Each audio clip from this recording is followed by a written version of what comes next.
Well, good morning, everybody. Welcome to a canning video. So, I've been playing with the new canner. Works great. I'm right in love with it. So what we're gonna do today is, you ready? It's heavy. We are going to can turkey. Now, I'll link all the instructions and the safe recipes and things for you below, same as always on our canning videos, but we're actually going to be canning this turkey raw. Now, like you already saw when I shared the video when I opened my new toy, we did cooked turkey and some turkey stock that I had made. Yeah, we've already used some, still tastes great, just saying. But you can actually can raw meat for future meals, because a turkey, when there's only 2 people, we can't eat this whole thing. Not a chance. But I love turkey. So what we're going to do is we're actually going to be canning them in 500 milliliter jars. And we'll go through the whole process so you can see it. But the first thing I need to do is, one of these turkey breasts are for dinner today and then for some sandwiches in a couple of days. So I got to get the one turkey breast off. And then I got to take all the meat off of this turkey. That might take some work. So let's get this started and then we'll get into canning a bird. Yeah, by the way, check it out. We are actually aproning it. Is that a word? Aproning? I don't know. So I've already washed and everything, of course. This is one of those larkin birds that we bought just after Christmas. And I've been slowly defrosting this in the fridge like you're supposed to. You know, hey, safe defrost practices. Remember that, guys. I am not someone who's probably any good at taking a bird apart, but we'll give it a shot.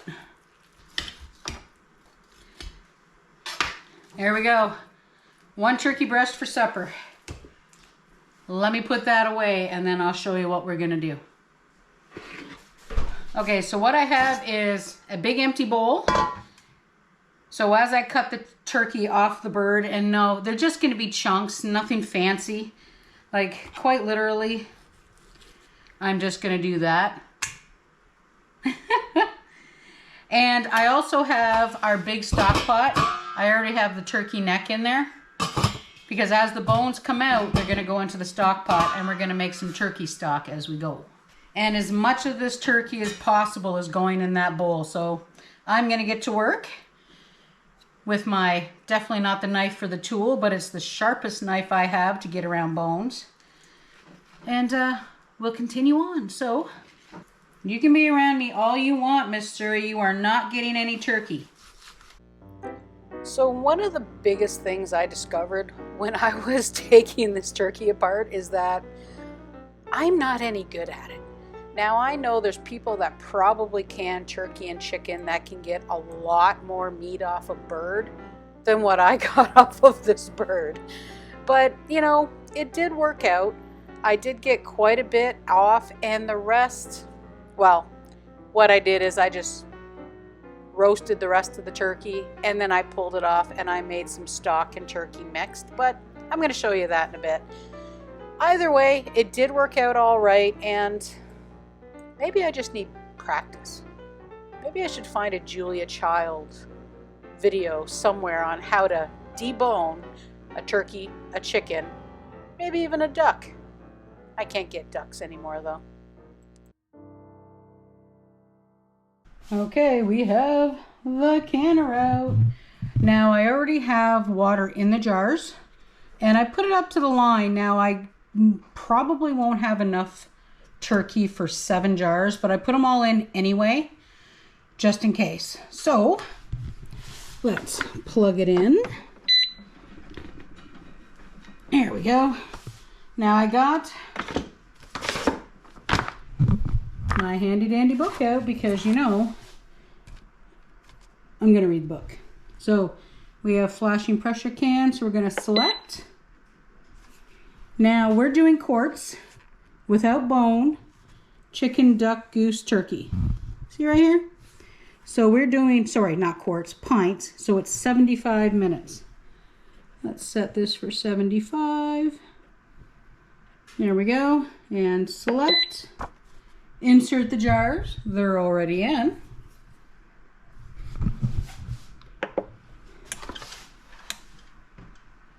I hit the button too soon because I'm an idiot. There we go. We are on the warm setting. Now this will take about 20 minutes and then we'll start canning our jars. Alrighty guys, the fill jars open.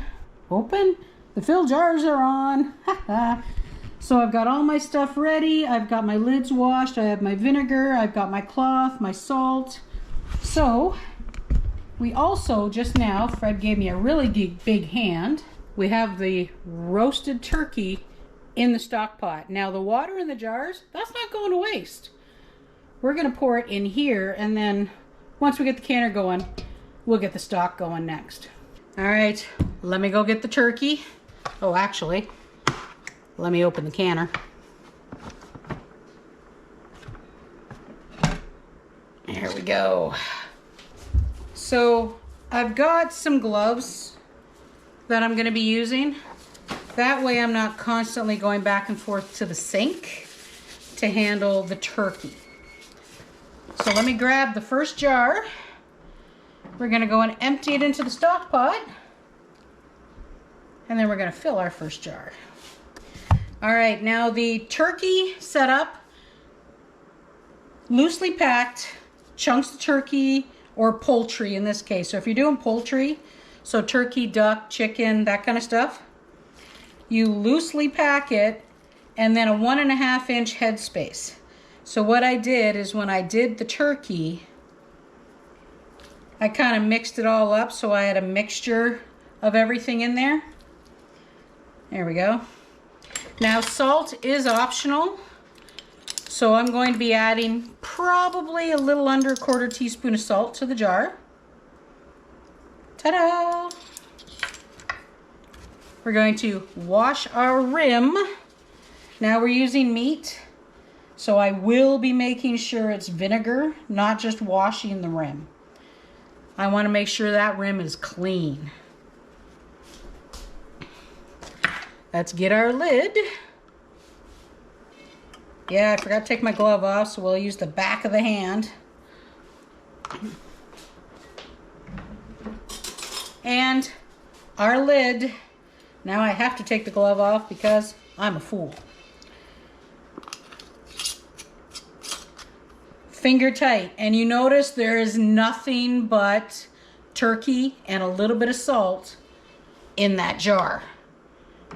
That's it. All right, I'm going to charge this battery up and I'm going to do that to the rest of these jars and then we'll be right back.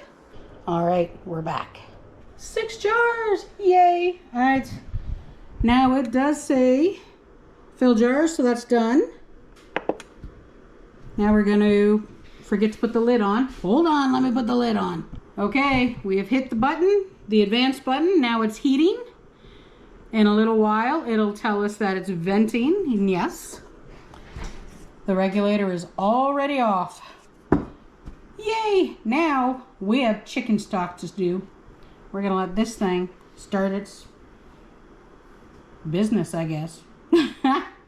Okay, are we ready? It is chicken stock time. Yay! Let me clean this rim up. There we go. Had a little bit of a trial getting these bones in the stock pot because they were still hot. So we've got some carrots, some celery. Now, I'm just going to rinse these off. But what I want are these good pieces in the middle. There we go.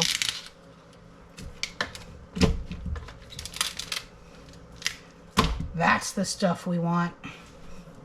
We go give these inside pieces a quick wash. There we go.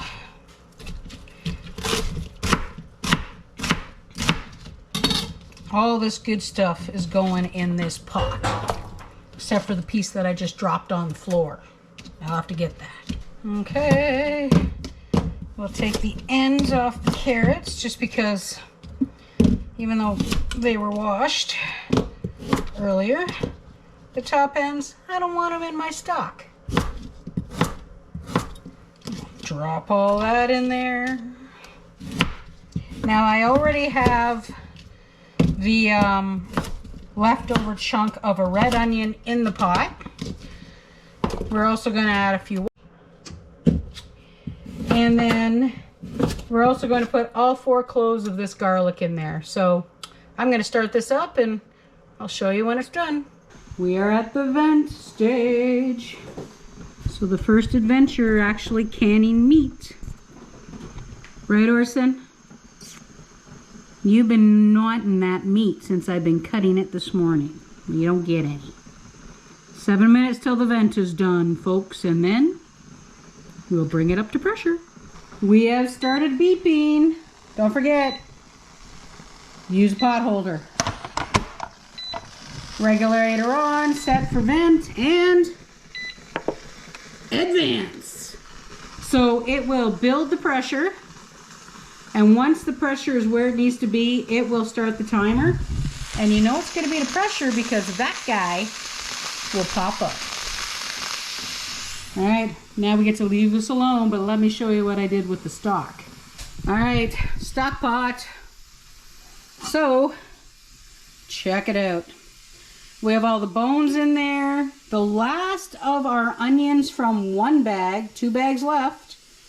An entire head of garlic, celery, carrots, thyme, and the last of my bag of bay leaves. So this has been turned on. So this is going to cook the entire afternoon. And then we're going to can this stuff too. I know it's hard to see on this camera because it's, you know, the display, but we've officially entered cool down phase. Yay! All right, guys, it says it's done, but that little guy there, whoops, that little guy there has not gone down yet. So I'm going to unplug it, wait for that to go down completely, and then we'll crack it open and see how our turkey looks. All right, guys, it dropped. Are we ready for this? I'm not ready for this. Let us remove the lid. Okay. Oh, lovely. Oh, we already have happy pings. Did you hear that? All right, this is what they look like. Oh, check that out. Does that not look fabulous? Now you're supposed to loosely pack this meat. I probably packed it way too loose. Let me get these out. Alrighty, guys, there we are. 6 jars of turkey. Now, like I said, you don't put water in these, but look at that. Woohoo! That looks wonderful. Yay! All right, I'm gonna go wash the pot out. We have one more canning job before bedtime. Like I said, canning meat is actually really, really easy. You quite literally put it in the jar, add that little bit of salt if you want it. I actually find it just, I find that I like it better. And there's not a lot of salt in there. And it makes its own juice. And that liquid that's in there that comes from the meat, it's got fabulous flavor. I have seen people put fresh sage and some rosemary and things as well when they have done these, when I've watched some safe canning videos. You know, I'm only going to watch the safe ones. And I can imagine that would be fabulous taste. Now, like I said, I didn't film everything I had done because I am still learning this guy. And I have discovered that when you put the lids on, they have to be a little more than the finger tight that you would use when you're doing your water bath or the stovetop canner. Now, I went through, I had 6 jars of turkey that I put in the canner, and 4 of them came out, 2 failed. But I do know why. Don't worry. It's not because of the canner or anything like that. The reason why they failed is I got a little too excited and I went right in there with my jar lifter and I broke the seals. So that was my own stupid fault, but that's okay. So I just have to be a little more patient. Now, those 2 jars, of course, didn't go to waste. There was a reason why my first big canning job was turkey, because you can process turkey and stock over and over again if you need to, and it's not going to go bad. You could probably do the same thing with like potatoes, beans, carrots, but they would just turn to mush, and I really didn't want to do that. Dried beans I haven't done yet either. They would just turn to mush if I had to reprocess, and I didn't want to do that. I wanted to do something that I'm not going to waste anything. Now, those 2 jars of turkey that failed, we just did this. So we made the turkey stock, and I just added them to jars, added the turkey stock, and instant soup. And then, of course, lots and lots of turkey stock. So it actually was a very successful canning day. I'm really, really happy with how it all came out. I am learning this bad boy here really well, and I am so totally looking forward to veggie season, tomato season, everything. You can use this as a water bath canner as well, so I can double can and make my life so much easier when it comes to tomato season. So I'm already trying to think of the things that I'm using the most that need to be made bigger batches next year, like the stewed tomatoes in my chili sauce. That's okay. We'll worry about canning season when it's canning season. But anyway, guys, like I said, that is canning meat. I'm going to link the National Center for Home Food Preservation for you down below. I'll link the canner so you can take a look. And I'll also put in the Ball or the Bernardin links for canning poultry. Now, don't forget, safe canning practices, guys. Good lids, good rings, use the proper method. No, I'm going to say it, big letters. No, you cannot water bath meat. Doesn't matter what site, what video, where you go. It's not a safe canning practice. Please, please, please do not water can or water bath any form of protein. Please. Pretty please. Just saying. It's just not safe, you know. You know me. I'm the safe canning girl. If it's not on Ball, Bernardin, or the National Center for Home Food Preservation, or an accredited site that has gone through the safe testing practices, I should say, and there's a few books out there that have, like the, actually, like this book. That book. So this one's a new one for me. It's got a lot of really cool recipes in here that I want to play with. When you get something on sale, you got to get it. Alrighty, everybody. So that's it for our canning video for today. Go ahead, hit that like button, hit that subscribe button, and we'll talk to you next time as we continue canning, as we do our simpler life here on PEI. Bye for now.